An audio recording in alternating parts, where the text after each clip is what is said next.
Muito boa noite a todos, bem-vindos ao Antagonista nas Eleições com Cláudio Dantas. Hoje, sexta-feira, dia 19 de outubro. Sextou para vocês? Para mim, não sextou. Eu estou aqui 10h30 gravando esse vídeo. Estava conversando com minhas fontes no TSE, minhas fontes na PGR e também com especialistas em direito eleitoral, para trazer aqui para você mastigadinho, né, toda esse imbróglio aí que está da campanha aí do Bolsonaro, do Haddad, essa briga jurídica. Vocês viram, quem não viu, eu repito aqui, no início da noite nós noticiamos no site que o TSE resolveu abrir a investigação, a ação de investigação eleitoral solicitada pela campanha do Haddad contra o Bolsonaro, com base naquela matéria da Folha de São Paulo, matéria que não traz prova nenhuma. Além disso, a PGR também pediu à Polícia Federal a abertura de um inquérito para investigar o crime de uso, né, de campanhas aí, de redes sociais, né, disparo em massa de MSS, de WhatsApp, mas também redes sociais de uma maneira geral, né, o uso das redes sociais, o uso desses aplicativos de comunicação para campanhas, né, para campanhas, o uso ilegal disso para campanhas, que isso é crime eleitoral. Então a PGR pediu essa abertura, mas frise-se, ela pediu a abertura da investigação em virtude de indícios, né, inclusive de matérias jornalísticas foram publicadas, não só essa da Folha, mas outras matérias, matéria até do ano passado da BBC, que falou das campanhas de 2014, do uso de bots, de toda essa guerrilha virtual, etc. Então a PGR pediu a abertura de uma investigação para ambos os candidatos, tá? Então, pau que dá em Chico, dá em Francisco, como diria o Rodrigo Janot. É importante isso porque a Polícia Federal terá um mandato maior para poder investigar não só o possível uso desse tipo de campanha de guerrilha virtual por parte da campanha do Bolsonaro, mas também por parte da campanha do Haddad. Eu até lembro aqui, caso, como a PGR não colocou, não incluiu isso no pedido de abertura, eu lembro à Polícia Federal que, olha, nós já temos um inquérito em curso, aberto aí há 2 meses, que apura o uso pelo PT dos chamados cybermortadelas, o escândalo dos cybermortadelas, ou o mensalinho do Twitter, como parte da imprensa chamou. Esse escândalo era o quê? O PT pagando ilegalmente influenciadores digitais para fazer campanha para candidatos do PT. Então, o Wellington Dias foi beneficiado com isso, inclusive governador reeleito do Piauí. Gleisi Hoffmann foi beneficiada por isso, olha, deputada eleita. O Lula foi beneficiado por isso quando estava na sua pré-campanha. Então, assim, já tem um inquérito aberto lá em Minas. Esse inquérito, eu pedi informações ao Ministério Público lá e me disseram que o inquérito está em sigilo. O que eu posso dizer para vocês é o seguinte: acho delicado que o Ministério Público tenha uma investigação como essa e não preste satisfação no meio de um processo eleitoral com essas denúncias todas à luz do dia, né, com essa briga jurídica à luz do dia, isso tudo acontecendo. Então está pesando muito para um lado e não está pesando para o outro, porque, afinal de contas, se ficar comprovado que foi feito uso disso também para a campanha do PT, isso tem um impacto na campanha do Haddad, né? Como não? Na campanha não só do Haddad, mas também desses petistas eleitos, né? Então isso tem que colocar para frente. Eu espero até que a Polícia Federal pegue isso aí, compartilhe, peça compartilhamento de provas e use essa investigação e coloque isso dentro da sua apuração, que tem que ser uma apuração ampla, tá? Bom, isso aí é outra coisa. Essa investigação criminal vai demorar. A gente vai então para a ação de investigação eleitoral que está no âmbito do TSE. O ministro Jorge Mussi, um ministro experiente, tomou a decisão de abrir esta ação a pedido do PT, como a gente noticiou ontem, mas com uma ressalva. Ele não concedeu nenhuma medida cautelar solicitada pela campanha do Haddad. Nem busca e apreensão, nem quebra de sigilo telefônico, telemático, nada, nada, nada. O que significa isso? Significa que não há, ele não pediu, ele não tomou medidas para a obtenção de provas E ele inclusive ressaltou que a matéria jornalística, embora seja um indício, ela não tem provas. Então, como ela não tem, a matéria não tem provas e a possibilidade de obtenção de prova a partir de medidas cautelares, ela não existe, porque o ministro se negou a conceder essas medidas cautelares, de duas uma, ou a campanha do Haddad tem uma gaveta cheia de provas, né, ou não terá provas para instruir esta ação. E a tendência desta ação é morrer, né, morrer de inanição fática. Então, essa é a situação. Para piorar, a estratégia jurídica deles foi a pior possível, ainda bem, porque eles pegaram os empresários, né, as empresas que eles acusam, as agências que eles acusam de fazer esses disparos massivos aí de WhatsApp, eles colocaram como réus, né, como parte, e não como testemunha, né? Eles poderiam usar, pegar esses empresários, chamar para colaborar como testemunha do processo e aí, a partir desses depoimentos, abrir a possibilidade de produção de provas. Então, praticamente a gente está vendo que o Mussi tomou essa decisão de abrir a ação para evitar o escândalo ali, né, o mimimi desse pessoal da campanha, evitar essa pressão que eles fazem. Hoje foram lá, a Glaze, o Eugênio Aragão foram ao TSE pressionando a Rosa Weber, então estão fazendo um lobby pesadíssimo. Então assim, olha, para evitar essa encheção de saco, nós vamos abrir, mas não vamos conceder medida cautelar. Então a responsabilidade por produzir as provas vai ficar absolutamente por conta da campanha do Haddad. E pelo visto eles não têm provas, né? Porque se tivessem provas, essas provas estavam publicadas lá na Folha de São Paulo. Então, essa é a situação. A decisão do Mussi é uma decisão inteligente, estratégica e que não foi tomada, obviamente, sozinha. O Mussi é um cara muito experiente, ele gosta de conversar com o colegiado ali, com os outros colegas, com os ministros, e certamente teve o respaldo de outros ministros do TSE para tomar a decisão que ele tomou. Olha, gente, é isso, tá? Então fica essa é a situação, vamos dizer assim, concreta, tá? Agora vamos para a situação subjetiva. É importante que as pessoas entendam como funciona a lei, tá? Eu ouvi muita gente dizendo assim, não importa, o Bolsonaro não pediu ajuda, então não vai acontecer nada com ele. Se o empresário quis doar, o problema é do empresário. Infelizmente não é assim a lei eleitoral. A lei eleitoral, quando fala do abuso do poder econômico, ela pune o candidato, sim, mesmo que ele não tenha feito qualquer pedido, tá? Então assim, o empresário, se na ação ficar provado que houve esse tipo de pagamento, né, para impulsionar essas campanhas via WhatsApp, por parte de um empresário, de outro empresário, e isso for significativo ao ponto de representar um abuso do poder econômico, o candidato pode ter a sua candidatura cassada, sim, tá? Isso é uma loucura? É uma loucura, mas ela é real, tá certo? A lei deixa isso muito claro. Mas, como eu disse para vocês, não é tão fácil provar esse tipo de coisa, né? A gente sabe que muitos empresários podem cometer, sim, esse tipo vamos dizer assim, de erro, né?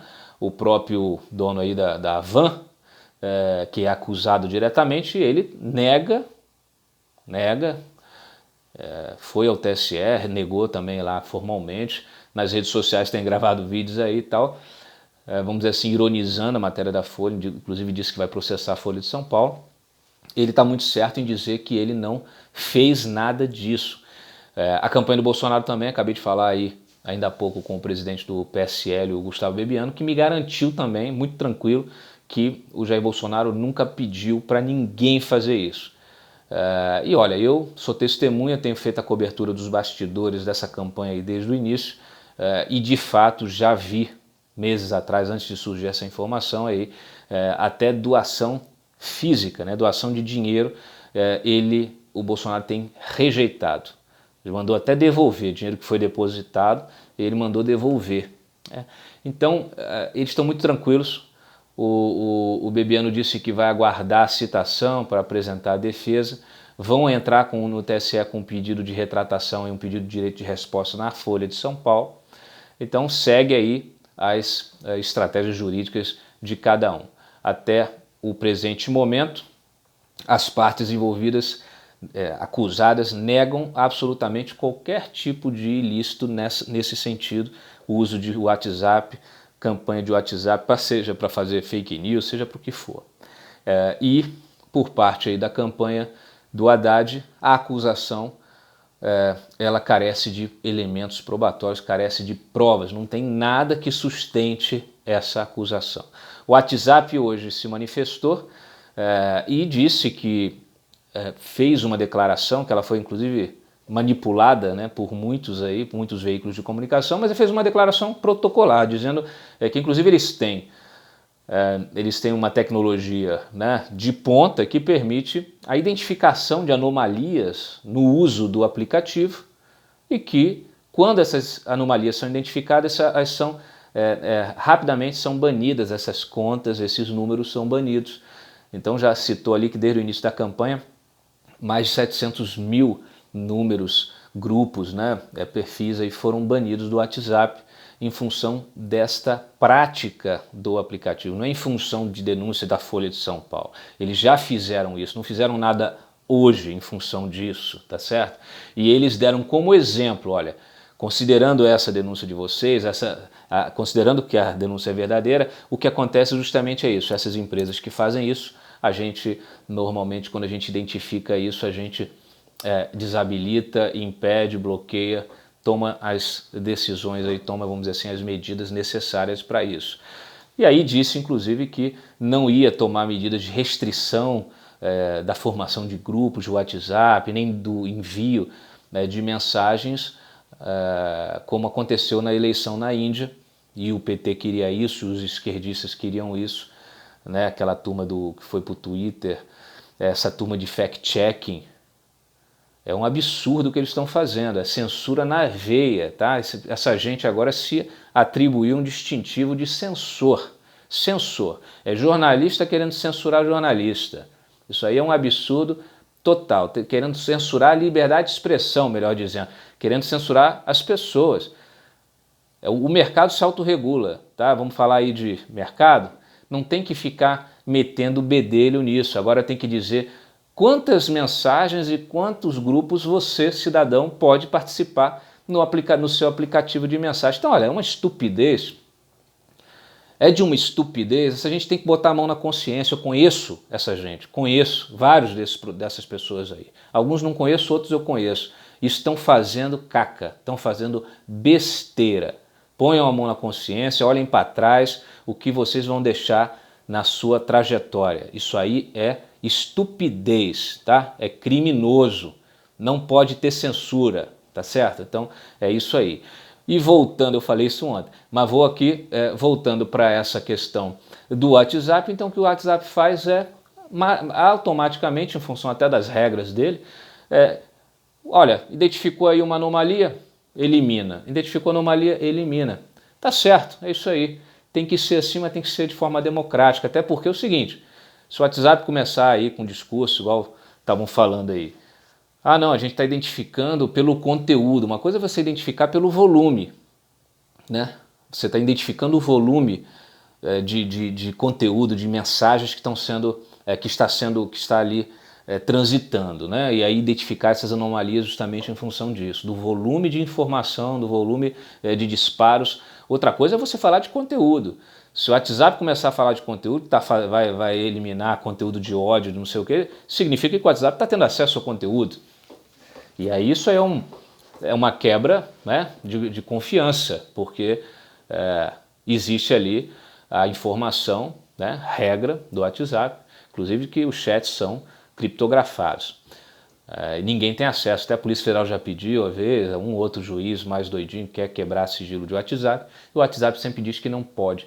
Então, se isso mudar, vai ficar ruim para o WhatsApp, né? Então, é isso aí. Então, olha, gente, em tese, na teoria, a lei, ela é assim. Então, existe um risco, na teoria, de você ter um empresário doido que vai lá, faz uma distribuição em massa do negócio, e isso prejudicar o candidato, mesmo que o candidato não tenha autorizado? Existe sim. Tá? Mas isso é uma discussão que precisa ser feita, ela precisa acontecer dentro de uma instrução processual que tenha provas de que isso aconteceu. Sem provas não é nada, a gente está falando tese, a gente está falando aqui da lei, da letra fria da lei, mais nada, a gente está falando aqui de forma teórica, né? E inclusive essa questão, o próprio uso do WhatsApp, o que significa, né? Tem várias questões embutidas nesse debate. O que é o abuso? É o disparo de 1 milhão de WhatsApp, de 10 milhões, dentro de um universo de 140, 150 milhões? Qual é o tamanho disso? O que é considerado abuso? O WhatsApp pode influenciar? Se 1.000 pessoas recebem um WhatsApp para votar no Haddad, essas 1.000 pessoas vão votar no Haddad? Isso influencia realmente, desequilibra o jogo democrático, o processo eleitoral, influencia o eleitor? Isso tem que ser, isso é uma discussão interna dentro desse debate, né? Então não é tão simples, não é tão fácil. Agora, o importante, a mensagem que eu quero deixar para vocês aqui é o seguinte: hoje, mesmo com a decisão de abertura aí que os petistas estão comemorando, ela não é tão positiva como se pensa para o PT, para o Haddad. O que se tem é quase uma abertura aí meio que protocolar, para evitar a chiadeira, mas ao mesmo tempo o que importa nisso aí é que o ministro negou as cautelares para a obtenção de provas para este processo. Então, ou a turma do Haddad traz as provas, ou não tem prova, né? Não vão usar a justiça, com base numa matériazinha de jornal, para produzir provas para justificar então o objetivo deles de ganhar essa eleição no tapetão, porque eles vão perder, é feio, né? Até porque vocês estão vendo aí, pesquisa de opinião, enfim, hoje inclusive saiu uma pesquisa aí do Vox Populi, eu ri, né? Eu dei aqui, encomendada pela CUT, gente, Vox Populi, né? Pesquisa do Vox Populi, para quem não conhece, Vox Populi é aquele instituto que foi pego na Operação Acrônimo, foi citado na delação do Palocci, né? Ele ficou, inclusive, prometeu entregar tudo, já entregou, né? Relações ilícitas aí, relações com Andrade Gutierrez, etc e tal. E esse instituto tá aí fazendo, ainda está na praça, fazendo pesquisa encomendada pela CUT, que mostrou ali uma diferença irreal. Isso tinha que ter punição, né? Igual a matéria da Folha, tem que ter punição também uma pesquisa dessa, mostrando o Bolsonaro e o Haddad com uma diferença de apenas 6 pontos percentuais. Então assim, é ridículo, é de rir, mas infelizmente está acontecendo, está aí e, enfim, nada é feito, né? Então, olha, é mais ou menos assim, eles podem tudo, podem tudo. As pessoas de bem do outro lado não podem nada, né? Isso precisa mudar. Nunca vi um negócio tão difícil de se resolver, né? Nunca vi tão difícil de matar a porra do negócio, entendeu? Porque realmente fica ali, parece zumbi, né? Vai, quando você acha que morreu, volta, né? E tá sempre aí atazanando a vida da gente. É um absurdo, a gente tem que evoluir, gente, tem que virar essa página, né? Então, domingo que vem, sem ser esse aqui, o próximo, eu espero que isso aconteça. E olha, vamos ficar atentos, né? A gente aqui, eu estou dando uma mensagem de, vamos dizer assim, de esperança, né, para vocês, mas temos que ficar atentos, porque tudo pode acontecer. Essa gente, como vocês viram aí, é uma gente atrapalhada. É uma gente atrapalhada, o Eugênio Aragão se atrapalhando aí, mas é uma gente que se articula de toda maneira, usa a máquina, usa os seus amigos no judiciário, no Ministério Público, usa de tudo para poder criar tumulto no processo eleitoral e tentar ganhar no tapetão. O próprio Eugênio Aragão, hoje eu publiquei, tinha falado para vocês aqui que tinha visto ele na Polícia Federal, mais cedo eu publiquei mostrando que ele esteve lá, entregou um dossiê de fake news, quer dizer, tentando, forçando, então eles vão pressionando, eles usam, né, de uma forma a justiça e o aparato do Estado que não tem precedentes, né? O que o Lula faz, lá dentro da cadeia, tentando toda hora um recurso, toda hora um recurso, toda hora monopolizando a justiça, tão importante para o resto da sociedade, e está aí um sujeito, um partido, monopolizando a justiça. Hoje, inclusive, eu vou encerrando aqui, hoje, inclusive, a PGR, num desses inúmeros recursos do Lula, disse que, em função até daquela coisa de dar entrevista e tal, se posicionou negando qualquer tipo de entrevista, dizendo o seguinte: olha, o Lula é um detento, não é um comentarista político. Então, muito bacana, muito importante que isso seja dito, né, pela procuradora, que isso seja confirmado pela justiça, para a gente parar com essa sanha dessa gente. Mas olha, tem coisa para se resolver. Os perfis do Lula nas redes sociais estão ativos e se manifestam como se ele mesmo estivesse escrevendo. Então, se ele é um detento e não pode se manifestar politicamente, esses perfis não podem estar ativos. Tem que acabar com isso aí. Fica aí a mensagem, inclusive aí agradecendo a participação dos nossos leitores. Mais uma vez, obrigado pela audiência, pela paciência. Mais uma semana que nós enfrentamos juntos aqui. Não deixem de distribuir o vídeo, de assinar o canal, quem não assinou, de curtir o vídeo, dar o joinha ali, espalhar isso nas redes de vocês, sem disparo em massa, sem contratar empresa para fazer isso. Disparem aí nas redes sociais, nos seus grupos de WhatsApp, da sua tia, da sua avó, tá bom, gente? E nós nos vemos então na segunda-feira em mais um Antagonista nas Eleições com Cláudio Dantas. Um bom final de semana, um bom descanso a todos vocês. Tchau.